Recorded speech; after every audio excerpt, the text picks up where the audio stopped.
অন্যদের মা তাদের সন্তানদেরকে যতটা বিশ্বাস করে। বাহ, মাম্মাম তো দেখছি খুব গভীর ঘুম ঘুমাচ্ছে। ড্যাডি, ওনার নতুন জুতার শোরুমের মালিক তোমাকে বানিয়েছে, তাই তোমাকে এই দুনিয়া ছেড়ে যেতেই হবে। ওগো হানি, শুনছো? কি ব্যাপার ডার্লিং, কিছু কি হয়েছে? I can't believe, honey, I can't believe যে আমাদের প্রিন্সেস এইটা করলো।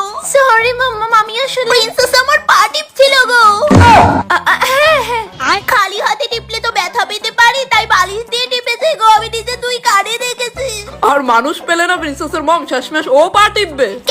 কেন বিশ্বাস না করারই বা কি আছে? ওরই সেবা দিকে আমি তো কেন্দ্রে দিয়েছি। সোনামা, আমি হানি সব সম্পত্তি দিয়ে দেবো। এরা মা মেয়েদের কিছু হলেই আমার সম্পত্তি নিয়ে টানাটানি।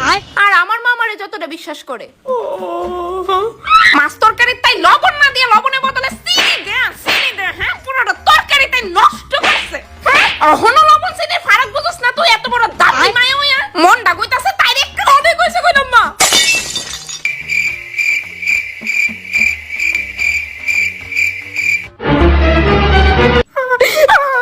আরে লতিকার মা, তুমি এমন ভাবে কাঁদতেছো কেন? আমি ওই বোধহয় বালা মা হইতে পারছি না।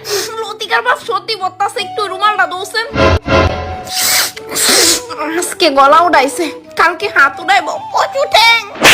আমি শুধু এটুকুই কইছিলাম বাবা, অনেক হইছে মা। বাচ্চার মতো ওইটি কেন করতেছো? তুমি বুঝদা না গো লতিকার বাপ, আমি তাই সহে আমার প্রতি রাগ আর ঘৃণা দেখছি। আরে বাবা, কয়ে লাইছো হয়তো বা, তাই ভুলবো। তাই যে বসত ওই কোক, আমি আর এই করো রিস্ক নিয়ে বসত করতে পারতাম না।